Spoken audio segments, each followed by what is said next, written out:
Fala, galera, que sou eu, né? Professor Alex Anderson, e hoje eu trago para vocês, né, a correção da primeira avaliação trimestral, né, gente, de Geografia e História do 7º ano, né, Minas Gerais 2021, né, gente? Mas antes de começar, né, bora se inscrever no canal, né, gente?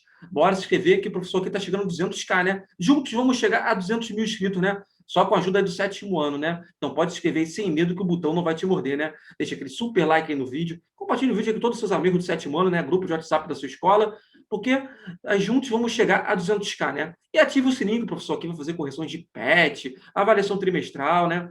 Também de avaliação diagnóstica durante o ano inteiro. Então, bora lá, 7º ano, garantir aquele 10 aí na primeira avaliação trimestral aí de Geografia e História do 7º ano. Caderno H0701, né? Então, vem comigo. Atividade 1, observe a imagem abaixo, né? Na imagem tive roça, né? Senzala, Casa Grande.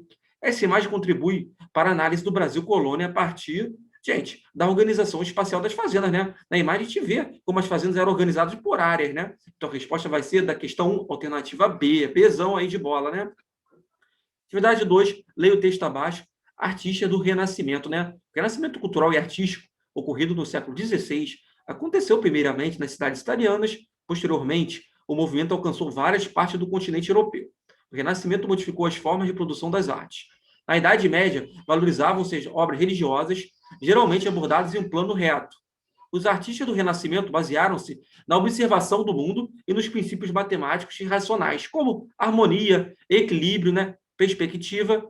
Com base nesse texto, o Renascimento cultural promoveu na Europa, em relação à Idade Média, uma transformação de inspiração, né, para desenvolver trabalhos artísticos, né? Então a resposta vai ser a D da 2, né? Na parte sublinhada fica, né, claro, né, a transformação e inspiração para a arte, né, gente? Então, bora para 3. Dá um pause no vídeo aí. Bora dar uma moral pro professor Alex Anderson, né? Eu ajudo sempre vocês aí com o PET e vocês agora vão me ajudar dando uma moral aí. Baixe esse aplicativo aqui e também use esse código aqui do professor, né? Eu e você vamos ganhar dinheiro com isso, gente. É de verdade, tá? Gente, olha como é de verdade, ó. Então, o saldo aqui na minha conta, né? Vou dar um salve aí pro Yeren, Kennedy, Ulisses Júnior e Rian Gabriel, né? Então, também vocês vão ganhar salve aí no canal, hein? Então é isso, gente. Bora voltar para a correção de PET. Leia o texto abaixo, né? Os povos nativos da América e a chegada dos espanhóis. A relação que se estabelece a partir da chegada dos espanhóis na América pode ser entendida como um grande conflito cultural, né? Na medida em que os espanhóis procuraram destruir as visões de mundo que estruturavam as sociedades nativas da América e substituí-las pela visão cristã ocidental e socioeconômica, já que a mão de obra local foi brutalmente explorada pelos novos conquistadores. De acordo com esse texto, né, a chegada dos espanhóis na América representou para as sociedades indígenas uma ruptura, né, gente? Então a resposta vai ser a C da 3, né? Na parte sublinhada fica clara a ruptura cultural e socioeconômica causada pela chegada dos espanhóis, né, gente? Só se dar uma lida aí, né, na parte sublinhada aí que eu deixei para vocês no texto. 4. Leia o texto abaixo. O processo de ocupação dos espaços costeiros do extremo sul de Santa Catarina, Brasil, né? No início dos anos 1970, a modernização da agricultura mudou a estrutura agrária do país, provocando o êxodo rural.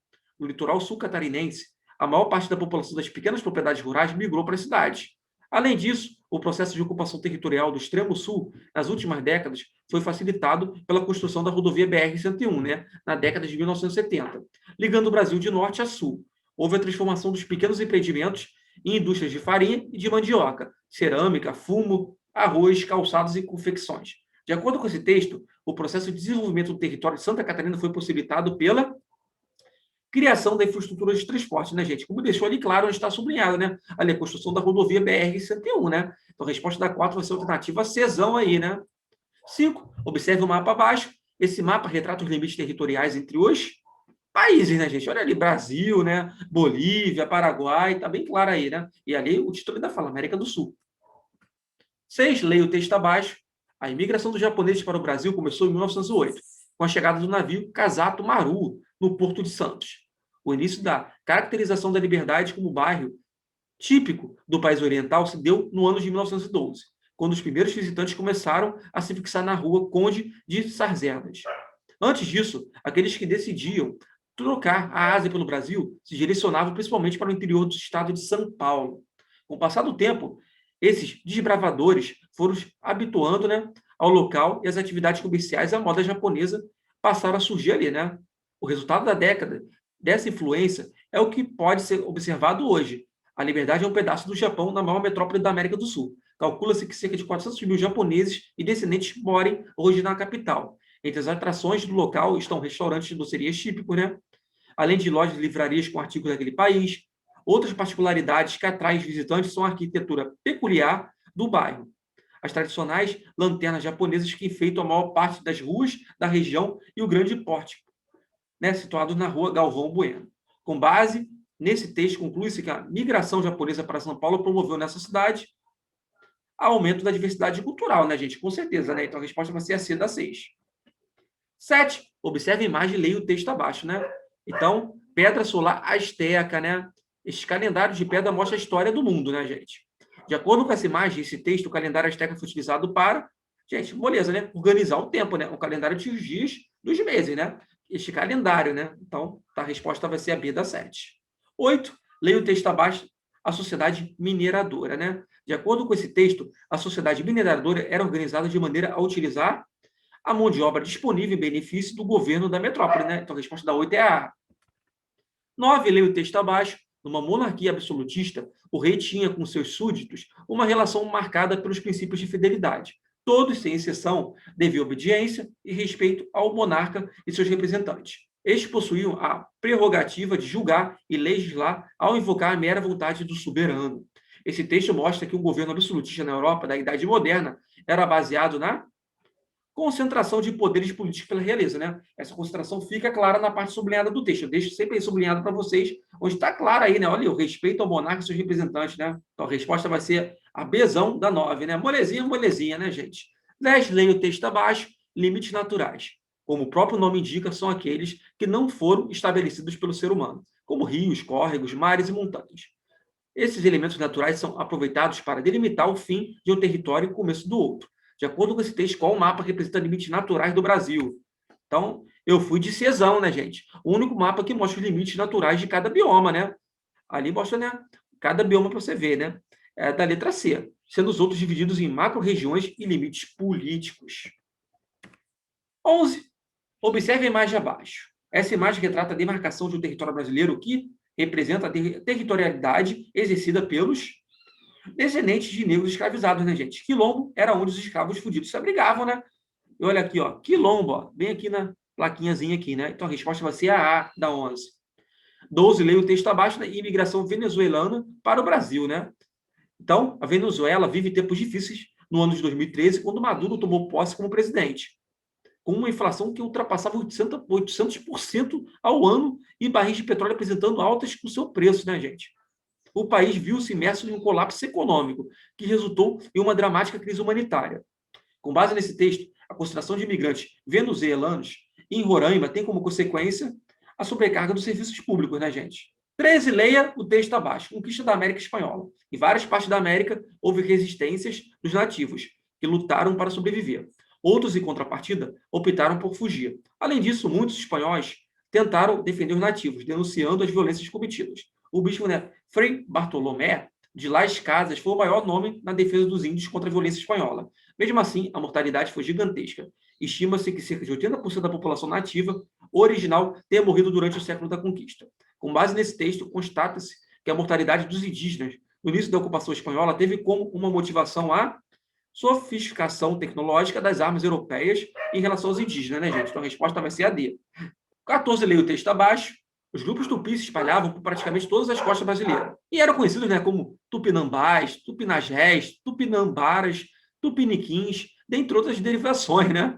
Eles praticavam a caça, pesca, coleta de frutas e agricultura e falavam um tronco linguístico comum.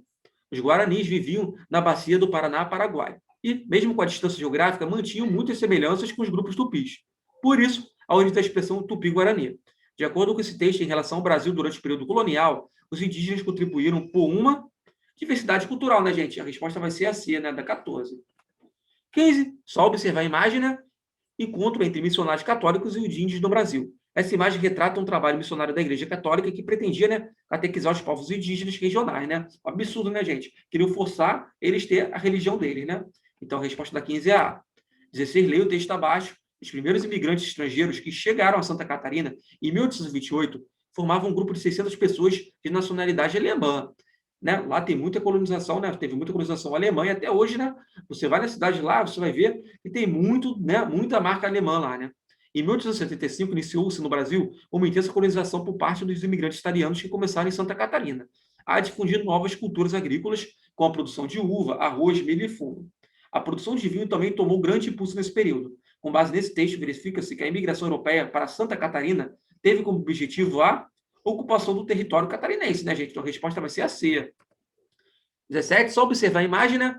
Roda de Jongo, Rio de Janeiro, né? Essa imagem retrata uma expressão cultural das comunidades quilombolas, né, gente? Então a resposta vai ser a B.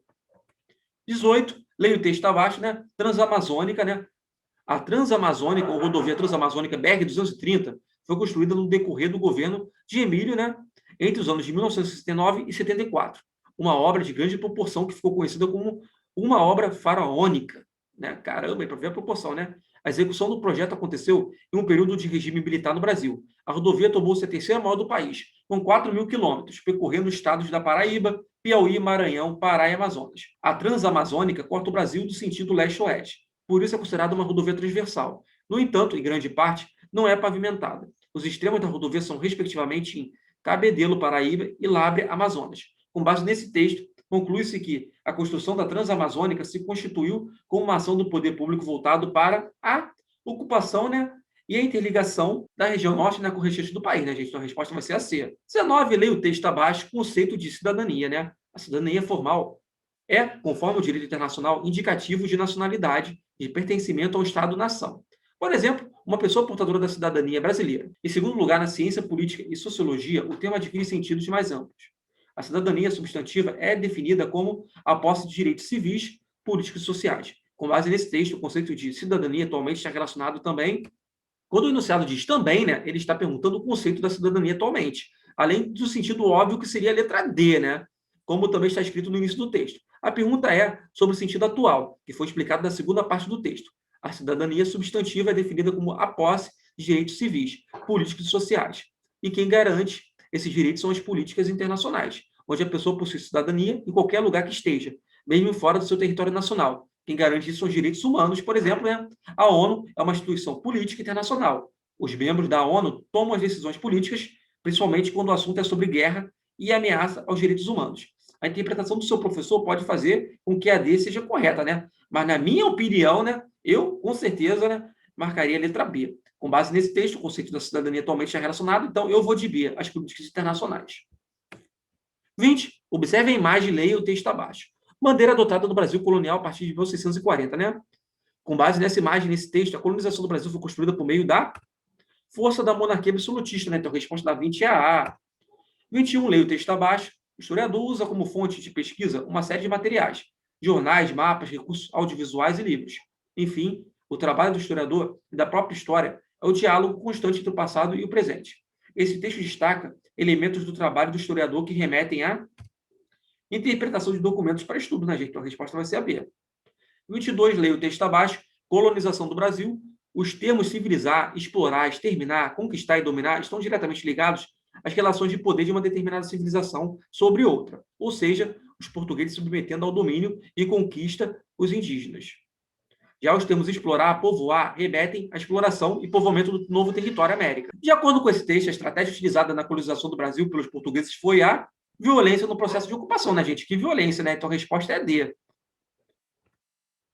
23, leia o texto abaixo, a importância da geografia. A importância da geografia não está somente nos conhecimentos sobre os nomes de países, suas capitais, dados populacionais, moeda, religião, etc., né? Mas também explicar, por exemplo, a dinâmica da transformação dos espaços na cidade, a lógica da produção agrária, a distribuição dos movimentos sociais, a estrutura geomorfológica superficial da Terra, entre outros. De acordo com esse texto, a importância de conhecimento geográfico consiste em compreender os fenômenos naturais e sociais que ocorrem no espaço. A resposta da 23 é a A, né? 24, observa o gráfico abaixo, né? A gente vê aí a relação entre a população rural e urbana, né? Então, a gente está observando aí, né? Que está acontecendo o quê? A saída da população do campo para a cidade, né? Do rural para a urbana. Então, a resposta vai ser a D. 25, observe a imagem e leia o texto abaixo. Então, né, gente? O Oktoberfest, né, de Blumenau, Santa Catarina, que em apenas uma década se tornou uma das festas mais populares do Brasil. Foi inspirada na festa, que teve origem em 1810 em Munique. Tudo começou em 12 de outubro de 1810, quando o rei Luís I, mais tarde rei da Baviera, casou-se com a princesa Teresa da Saxônia. E para festejar, Elance organizou uma corrida de cavalos. O sucesso foi tanto que a festa passou a ser realizada todos os anos com a participação do povo da região. Essa imagem e esse texto mostram uma festa tradicional da cidade de Blumenau, né? Que é característica de grupos de alemães, né, gente? A cidade lá foi toda colonizada por alemães, né? Vitzer, leia o texto abaixo. O calibre. Eu vivo sem saber até quando ainda estou vivo, sem saber o calibre do perigo. Eu não sei da onde vem o tiro. Por que caminhos você vai e volta? Aonde você nunca vai? Em que esquinas você nunca para? A que horas você nunca sai? Há quanto tempo você sente medo? Quantos amigos você já perdeu? Entrecheirado, vivendo em segredo. E ainda diz que não é problema seu. Qual o problema urbano foi descrito na música, né? A violência, né, gente? Então a resposta é D. Então é isso, gente. Mais final, né? De correção da primeira avaliação trimestral aí, de Geografia e História do 7º ano, né, gente? 2021, Minas Gerais. Garantir seu 10 anos, 7º ano. Bora garantir também nos outros, né? Só aqui no canal Biomedicando, hein? Que você tem essa molezinha, né? Bora fazer a tua correção de toda a avaliação trimestral no playlist, ó. Olha o playlist aí, hein? Tem língua portuguesa, professor? Tem. Tem língua inglesa, professor? Tem. Tem ciência da natureza, professor? Tem. Tem educação física, professor? Tem. Tem tudo, né, gente? Só aqui no canal Biomedicando. Se inscreve no canal, eu tô de olho em vocês. Rumo a 200k, hein? Bons estudos.